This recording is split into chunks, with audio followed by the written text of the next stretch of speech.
అది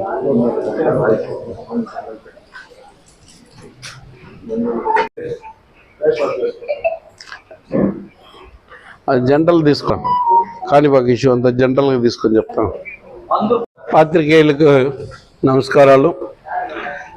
ఈరోజు యాక్చువల్గా ఒక దురదృష్టకరం.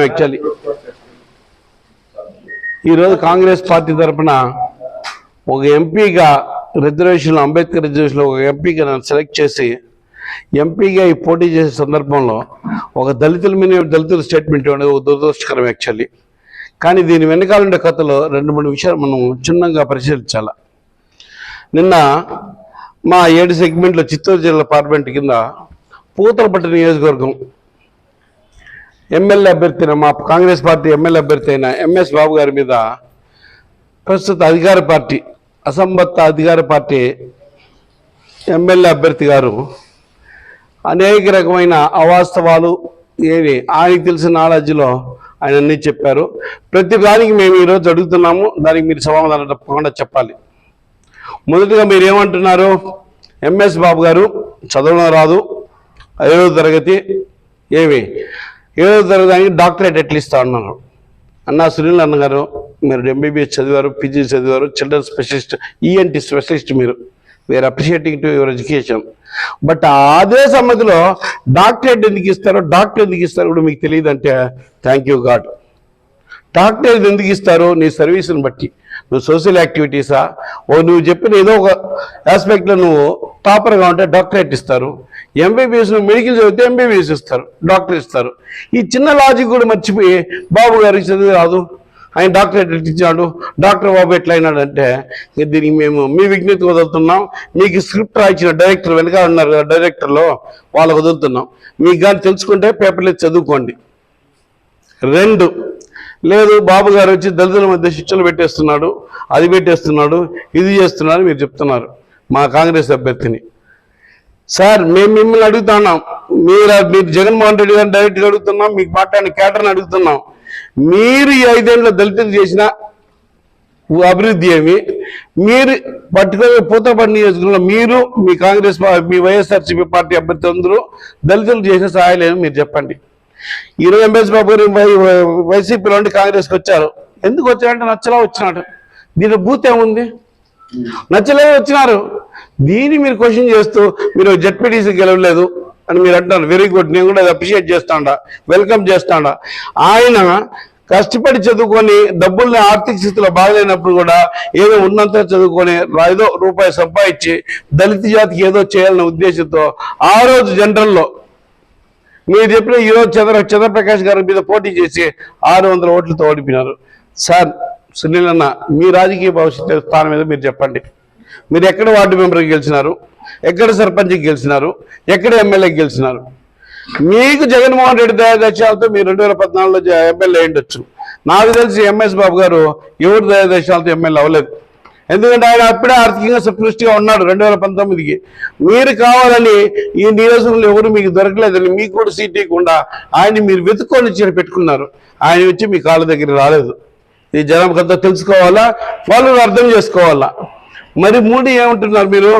ఆయన ఎక్కడ పోయినా దళితులు విభేదాలు చేస్తున్నాడు, ఏదో ఆయన words I don't want use it అది అంబేద్కరిస్ట్గా మీరు మాట చీప్ లాంగ్వేజ్లో తక్కువ చేసి మాట్లాడిన అవసరం మాకు లేదు. కానీ ఈరోజు దళితులకి అంతో ఇంతో ఈ రౌడీ రాజ్యం, ఈ రెడ్డి రాజ్యం అని అన్న కానీ ఈ రౌడీ రాజ్యం వైసీపీ రాజ్యం ఎదిరించి కొంతమందికైనా ఆయన చేయగలిగినాడు. కానీ 2014 నుంచి 19 వరకు మీరు ఎంతమందికి చేసినారు? 0. అది మీకు తెలుసు, నాకు తెలుసు. నా అమ్మకి మేనమా పుట్టిలు తెలీదా చెప్పండి? కాబట్టి మన దళితులు మనం మాట్లాడి మీకు స్క్రిప్ట్లు చాలా మంది ఇవ్వచ్చు. మీరు వ్యక్తిగతంగా మీ చదువుని మేము అప్రిషియేట్ చేస్తాం, మీ క్యారెక్టర్ని అప్రిషియేట్ చేస్తాం. కానీ ఎవడో రాజకీయ స్లిప్ మీరు వచ్చి మా కాంగ్రెస్ అభ్యర్థి మీద మీరు దుమారం చేస్తే అన్ని చదువుకుంటే మేమెట్లలో మూసుకొని అంటాం అనుకుంటున్నారు మీరు ఇంకోటి అర్థం చేసుకోండి. మీరు ఈరోజు ధైర్యంగా మా కాంగ్రెస్ పార్టీని ఫెసిలిటేట్ చేసి నేను ధైర్యంగా తప్పు అని మీ పార్టీ మీద నేను మాట్లాడుతున్నా, మీ లోకల్ లీడర్లు కాదని మీరు మగవాళ్ళు అయితే ఒక స్టేట్మెంట్ ఇవ్వండి. నేను అవుట్ రైట్గా దళితులకే పనిచేస్తాను, 80% వాళ్ళ షేర్ వాళ్ళకి ఇస్తాను, వీళ్ళకి చేయనని మీ మగవాళ్ళు అయితే మీరు చెప్పండి. ఇవంతా మనకి తెలిసి ఈ పిల్ల బిత్తురు వేషాలను తీసుకొని వచ్చారంటే ఏం చెప్పండి? ఈ పర్సనల్ తీస్తే అది పెద్ద స్టోరీ అవుతుంది. టీటీడీ లెటర్ల నుంచి కాణిపాక గురించి ఇవంతా మనం ఒకరి మీద ఒకరు వేసుకుంటే అన్నదమ్ముల మీద ఉమ్మేసుకున్నట్టు ఉంటుంది. ఇది నాకు ఇష్టంలా. ఎందుకంటే వెనకాల నీ పక్కన కుడి పక్క ఎడం పక్క వెనక పక్క నిలుచుకుని నవ్వుకుంటూ ఉంటారు. వాళ్ళకి విజ్ఞప్తి చేస్తా ఉంటాను, మిత్రులారా, మీకు తెలిస్తే ఆ వెనక నించుకున్న వాళ్ళు, లెఫ్ట్ కూర్చున్న వాళ్ళు, రైట్ కూర్చున్న వాళ్ళు మా అన్న. అంతేగాని కాంగ్రెస్ అభ్యర్థి మీద మీరు ఓడిపోతారు బయట రాళ్ళు వేస్తా ఉంటే మీరు ఏ విషయం గురించి మాట్లాడుతున్నారు? మీకు రాజ్యాంగంలో 2వ పేజీ కూడా తెలియదు. మీకు ఏం కావాలి హిస్టరీ చెప్పండి, నేను చెప్తాను. బ్రదర్, ఆర్టికల్ ఎన్ని ఉన్నాయో మీకు తెలియదు. ఏ ఆర్టికల్ దేనికి వర్తిస్తుందో మీకు తెలియదు. అసలు రెడ్డికి ఏ ఆర్టికల్ వర్తిస్తుందో తెలియదు. అట్రాసిటీ యాక్ట్ యాడ్ వస్తుందో మీకు తెలియదు. దౌర్జానికి ఏం వస్తుందో మీకు తెలియదు. గోండా వసూలుకి ఏమొస్తుందో మీకు తెలియదు. మీరు ఆయన కాదు చదువులేనివాడు, మీరు చదువుకున్న మురుకులని అన్న కానీ కులం మీద అడ్డం వస్తుంది. కానీ మీరు ఎవరో పెట్టి ట్యాప్తో మీరు చెస్ బోర్డులో ఉంటారు, గుర్తుందా? చెస్ బోర్డులో ఉంటారు రాజు, రాణి, గుర్రము, సైనికుడు అంతా. దాంట్లో రాజులాగా మీరు వస్తే ఒక అడుగట్టు ఒక అడిగిట్టు, ఇంత తప్ప సైన్యం లేదు, మీరు ఏమీ చేయలేరు. మేము స్వతంత్రం, కాంగ్రెస్ పార్టీ మాకు స్వతంత్రం. ఇంకొకటి చెప్తాను, మీరు మీ పార్టీకి అప్పటిది వైసీపీ ఏదో బిచ్చి ఇచ్చింది. బిచ్చి ఇచ్చేది బిచ్చి కలిగినా అలాంటి వాళ్ళు కాదు.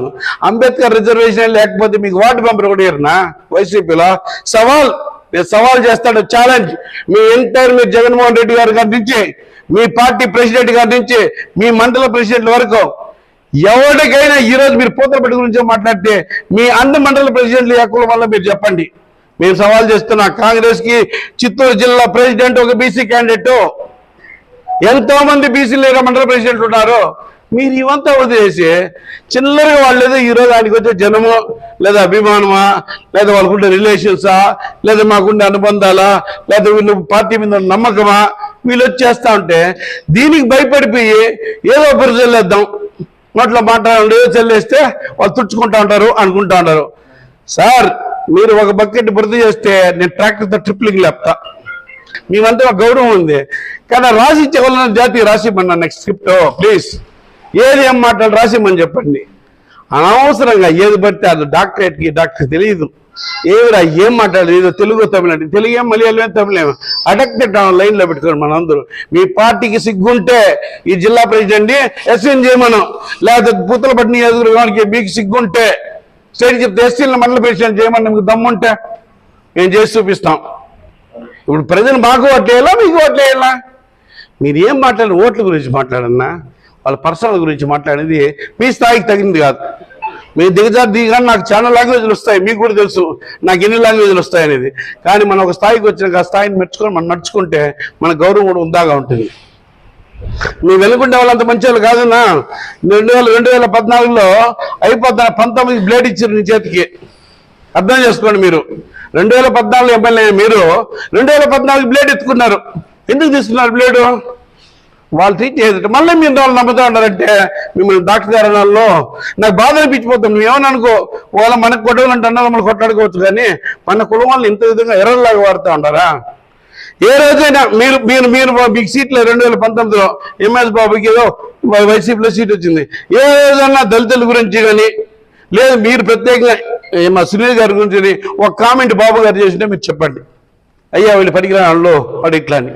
మరి మీకేం వచ్చింది నొప్పి? ఇప్పుడు బాధ మీది కాదు, మీరు మౌత్ పీస్, మీరు మైక్ అంతే, టేప్ రికార్డు వాళ్ళు వేస్తూ ఉన్నారు క్యాసెట్, ఆ రికార్డింగ్ మీరు చెప్తా ఉన్నారు.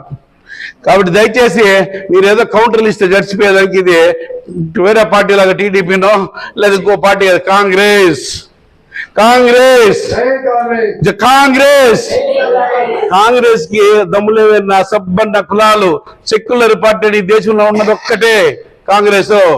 సబ్బన్న వర్ణాలకి పొజిషన్ ఇచ్చింది కాంగ్రెస్. అంతెందుకు మీ నాన్నగారు మీ అమ్మగారు కూడా ఓటేసింది కాంగ్రెస్ కే. రేపు మీరు రాబోయేది కూడా కాంగ్రెస్ లోకే. మీ మీద చాలా అభియోగాలు ఉన్నాయి, నేను మాట్లాడదలుచుకోవాలా. ఆ పార్టీలు మాట్లాడతారు, అవి తీస్తారు, ఇది ఓకే మీ వ్యక్తిగతం, మేము దిగజారి మాట్లాడలేం. కానీ మీ వాళ్ళకి మీ వెనకాల వాళ్ళకి చెప్తున్నా, వాళ్ళ ఇష్టాలు కూడా తెలుసు. కాంట్రాక్టర్ తీసుకొని కాణిపాకం ఏమని ఇష్టాలు నాకు తెలుసు, ఏమి ఎర్రేపల్లి కానీ ఇష్టాలు మాకు తెలుసు, రత్నగిరి ఎట్లా ఏర్పడిందో మాకు తెలుసు. ఇవంతా మాట్లాడుకుంటూ పోయినామనుకో ఊరికి ఎందుకు మనం నియోజకవర్గంలో ఉన్నాం. మీరే బాబు గారికి ఒకవేళ నియోజకవర్గంలో చిత్తూరు నుంచి వచ్చినాడని మీరు ఒక రాయి వేయచ్చు. మేము ఇదే నియోజకవర్గంలో పుట్టి పెరిగినాం. మీ వెనక ఉన్న అందరికంటే కూడా నేను ఉన్నతంగా చదువుకున్నా, ఉన్నతంగా సేవ చేసిన. మీరు చెప్పినట్టు మీ అయ్యాంలో 2014లో ఒక అంబేద్కర్ విగ్రహం పెట్టారని చెప్పండి. మీరు దళిత ఎమ్మెల్యేలు కదా, చెప్పండి. మీ హైదరాబాద్ మండలంలో ఎంఆర్ హౌస్ లోపల విగ్రహం పెట్టి ఒకటే వీరెడ్డి జగపతి కాంగ్రెస్లో ఉన్న ఎంపీ క్యాండిడేట్ ఇప్పుడు. కాబట్టి మా ఎమ్మెల్యేలు మాట్లాడేటప్పుడు మీరు చాలా జాగ్రత్తగా ఆలోచించండి. మీరు ఇంకా థింక్ చేసుకోమండి, ఏమంటే లోడమని చెప్పండి. రాండి డిబేట్కి కూర్చున్నాం, అన్ని హిస్టరీ కాబట్టి 1 to 1 మాట్లాడదాం. మీకు వచ్చే కాందాలు మొత్తం తీసుకురండి, జగపతి ఒకడే వస్తాడు మా ఎమ్మెల్యేల తరఫున. మనకు డిబేట్ ఇచ్చా మాట్లాడుకుందాం. ఏం మాట్లాడతారు అవి చిల్లర మాటలు. జెడ్పీటీసీగా నిలిచి ఓడిపోయాడు. అవునండి, పోటీ చేసినాడు, ఓడిపోయినాడు. What is wrong in this? మీరు వార్డు మెంబర్ని పోటీ చేశారా? మనం అనుకుంటే తప్పు కదా ఇది. అది డాక్టరేట్ అవును, డాక్టరేట్ ఇస్తారు. ఏం చేసిన మీడియాలో పనిచేసారు కూడా డాక్టరేట్ ఇస్తారు. స్లీపర్ మధ్య చెత్త సేవలు బాగా చేస్తే డాక్టరేట్ ఇస్తారు. దానికి చదువుకి ఏం సంబంధం ఉంది? ఈ చిన్న చిన్న విషయాలు మీరు రప్చర్ చేసేటప్పుడు మీకు చాలా ఇబ్బందులు అవుతుంది. ఇది ఓన్లీ ట్రైలర్ మాత్రమే. దయచేసి రాజ్యాంగాలు పుస్తకాలు మీకన్నా మాకు ఎక్కువ తెలుసు. కాబట్టి దళితులకి ఏమి నాకు తెలిసి, నా నాలెడ్జ్ వరకు నాకు తెలిసి, మీరు వ్యక్తిగతంగా వృద్ధి చేసినారని మీ వైఎస్ఆర్పీ పార్టీ తరఫున బాగుపడిన ఒక దళితుడు ఇంతవరకు పూతరపట్ల నేను చూడలేదు. మీ వెనకాల నిలుచుకున్న మా దళిత సోదరులు కూడా బాగుపడలేదు. ఏడుస్తా ఉన్నారన్నా, అరెస్ట్ వారెంట్ వస్తే మీరు దిక్కులేదన్నా మా వాళ్ళకి. ఎవడు మాట్లాడుతూ ఉన్నాడు? కాబట్టి మీరు ఆలోచించుకొని రేపు ఎప్పుడన్నా మా ఎమ్మెల్యేల పైన కానీ మా కార్యకర్తల పైన కానీ మీరు కామెంట్ చేసే రోజు ఆలోచించుకొని మాట్లాడండి. ఇంకొకసారి కానీ ఇదే అయిందంటే, మీరు ఇదే రిపీట్ కానీ అయిందనుకో మీకు పరిస్థితులు చాలా తీవ్రంగా ఉంటాయినా. నేను వచ్చి హెచ్చరించడం కాదు, ఇది మీరు అర్థం చేసుకోమని చెప్తున్నాను. ఎందుకంటే మీరు మనసు ఆవాచకరమా మీ మనసులో లేదు, మీరు మాట్లాడలేదు. ఇక స్క్రిప్ట్ వెనకాల ఇచ్చారంటే వాళ్ళకే చెప్తున్నాను నేను. దయచేసి మీరు చేసుకోండి. మా అన్న ఏదో ఆపరేషన్ చేసి సూదులు వేసుకుంటా ఉన్నాడు, ఆయన తెచ్చి ఊరికి గబ్బులు వేసి మీరు ఆయన కంపు చేస్తూ ఉన్నారు. దయచేసి మిత్రులారా, ఈరోజు అన్నదమ్ముల్లా కలుసున్నాం ఇదే నియోజకవర్గంలో. మన అన్నదమ్ముల్లాగానే ఉందాం. ఎవడు రాజకీయం వాడిది. సెక్యులర్ పార్టీ కాంగ్రెస్ ప్రతి ఒక్కరికి సహాయం చేసింది. ఈ దేశానికి స్వతంత్రం తెచ్చింది కాంగ్రెస్ పార్టీ. 2 గ్లాసులు చెప్తాను, 1 గ్లాస్ చేసింది కాంగ్రెస్ పార్టీ. ఊర్లో చెప్పులు మోసే వాళ్ళని మానిపించింది కాంగ్రెస్ పార్టీ. అట్లాంటి కాంగ్రెస్ పార్టీలో ఉన్న ఎమ్మెల్యే అభ్యర్థిని మాట్లాడుతుంటే మీకు ఎంత ధైర్యం ఉంది? మీ అరాచకాలంతా ఈ 10 రోజులే. 13వ తేదీ ఎండింగ్ మీ స్టోరీ. మీరు 100% పూతలపట్ల మీరు ఓడిపోవడానికి ఇదే నాంది మీకు. మీరు 100% ఓడిపోతున్నారు. మాకు త్రివర్ణ జెండా, 3 రంగుల జెండా పూతలపట్ల ఎగరబోతుంది. కాబట్టి మీరు ఏదైనా మాట్లాడే వాళ్ళు జాగ్రత్త